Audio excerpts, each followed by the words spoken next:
What are the best season starters for Torchlight Infinite Cube of Rapacity? At least for me, finding a starter is always tough. I change my mind 4 to 5 times before finally picking something at random right as the servers go live.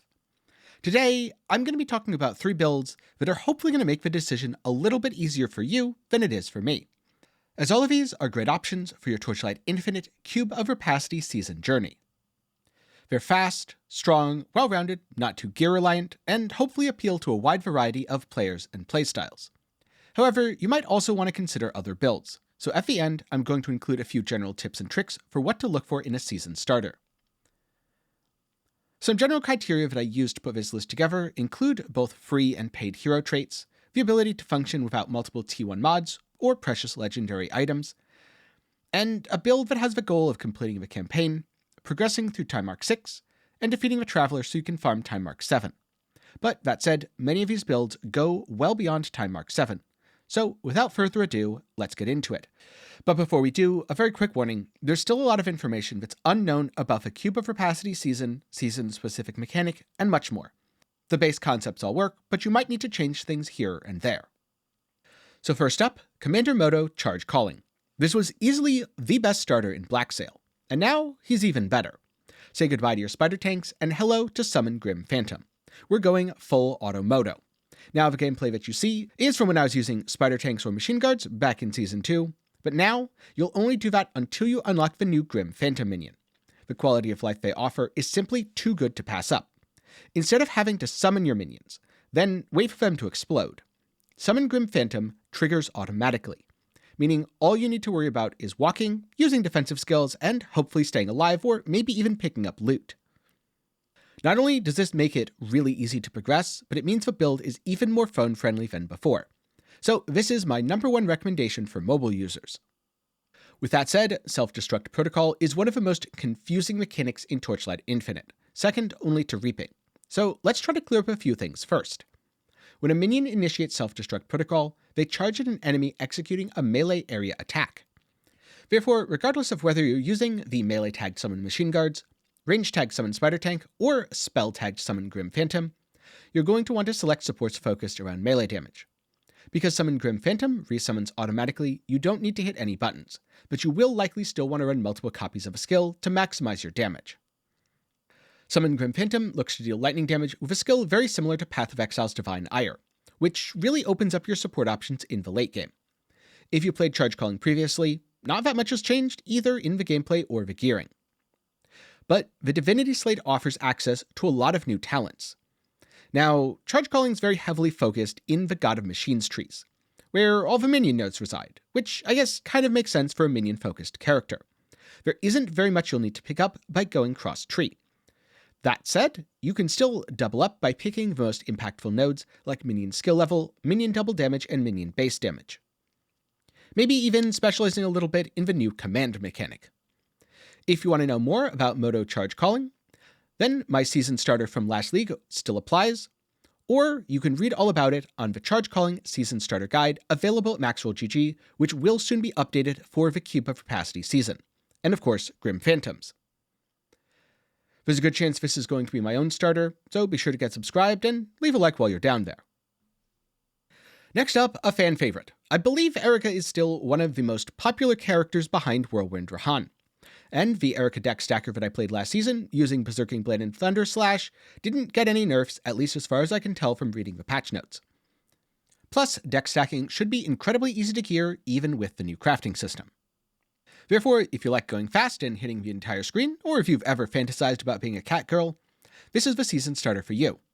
Erika is by far the fastest build on the list, though not the tankiest.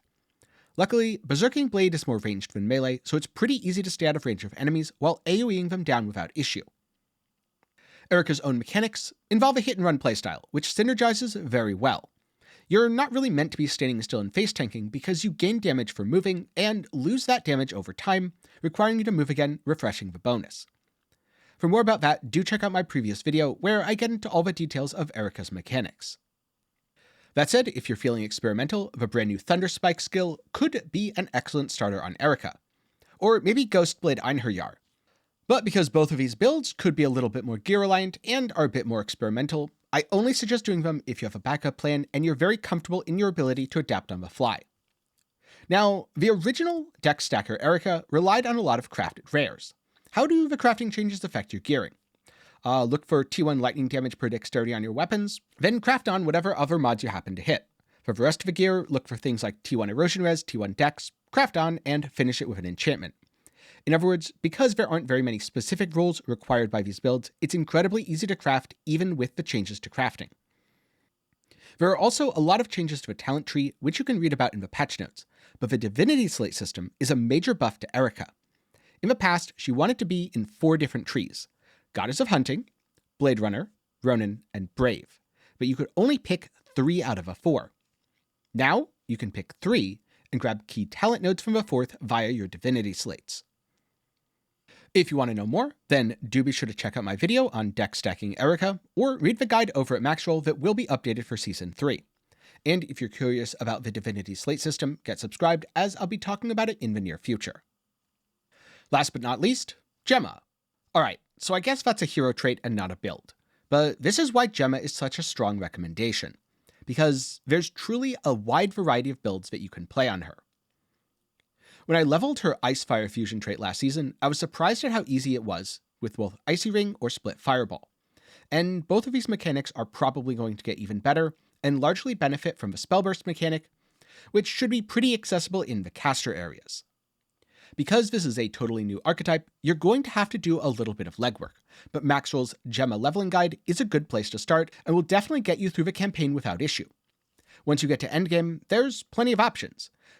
Ice-Fire Fusion is extremely flexible. You can use almost any decent cold skill, fire skill, or it can even be set up to work with lightning skills. One powerful option is the Frigid Transmission build that I played last season. It excels at blinking around maps, providing a fun and unique playstyle. On the other hand, if you want something that's less gear reliant, why not play Gemma Flame Slash? At this point, it's a Torchlight Infinite classic, and I've heard you even get free sunglasses with your purchase. The only problem with that being that Gemma's Ice-Fire Fusion trait is free, so no one's figured out how to get their sunglasses yet. Do be sure to let me know down in the comments if you figure it out for yourself. And then finally, what should you look for in a season starter? Number 1, if a build relies on ultimate affixes or rare legendary items, it's not going to be a great choice as your first build. Look at the sort of content the build is best at. Many of the strongest starters excel at mapping because you want to clear quickly to reach time mark 7 and defeat the Traveler. Yes, the boss fight itself could be a little bit painful, but it's better to fail the boss once than fail all the way there and do it flawlessly in one go. Plus, Traveler is very well telegraphed, so worst case if you fail, just get good, and by get good I mean practice a little bit, and you should have no issue even on an underpowered build. When it comes to gearing, you want to craft a lot of gear as you level. Focus on items with 1 or 2 higher tier mods, with life or resistances, then fill in the other mods with a crafting system and finish by enchanting. As you're leveling, do be sure to use all of your black gold, since that's a great way to get consistent gearing. On the other hand, if you're adapting an endgame build, figure out which aura is the most important and drop it. You probably can't fit all of those reservations until level 90 to 95 anyway. If you want to stick with something you know, then playing a build you used in a previous season is a great way to have a solid start. But if you're looking to spice things up, always make sure you have a backup plan so you don't get a surprise reroll on day 2. Though that said, if you do have a backup plan, trying something new is a great way to keep the game fun and interesting. And above all, try to be flexible. Don't get locked into thinking you need one exact item or even one exact setup. If you find that you're squishy, well, build in more defenses. Drop a damage aura and pick up a defensive skill. If you feel like you're super tanky but you're not killing stuff fast enough, do the reverse. Drop a defensive skill and pick up a damage one. Adapt your gear. Maybe you're planning to be a dex stacker, but you got a lot of strength stacking stuff. I guess you're a strength stacker now. Or you're planning to go ranged, but you happen to get a lot of good melee weapons. Well, I guess you're a melee build, at least assuming that your character is compatible with it. Obviously, if you're playing Moto, you're still going to be a minion build. And if you're playing Gemma, you're probably going to use an elemental skill, or at least deal elemental damage. But beyond the basic do's and don'ts of your hero trait, try to be as flexible as possible. But of course, there's still a lot of unknowns about the Cube of Rapacity season. And so there's a lot of things to find out and experiment with. And so with that said, I'm curious, what are you going to be league starting, and have you theory crafted any cool builds for later? Be sure to let me know down in the comments below. Of course, if you want to see more on any of the builds I talked about, there are going to be links down in the description, along with full guides over at Maxroll GG, all of which will be updated for the Cube of Rapacity season in the very near future. Now before I go, a special thanks to my patrons and channel members for the continued support. For as low as $1 a month, you can help make videos just like this one possible. Link to that will also be down in the description. If you're looking for something else to watch, maybe check out my Moto charge calling video or my Erika Dex Stacker video. If you need a refresher on what's coming, check out my thoughts on the Season 3 reveal, or go for a recommendation that's on screen right now. With that said, thanks for watching. I hope this helped you narrow down your starters, and I hope to see you again sometime soon.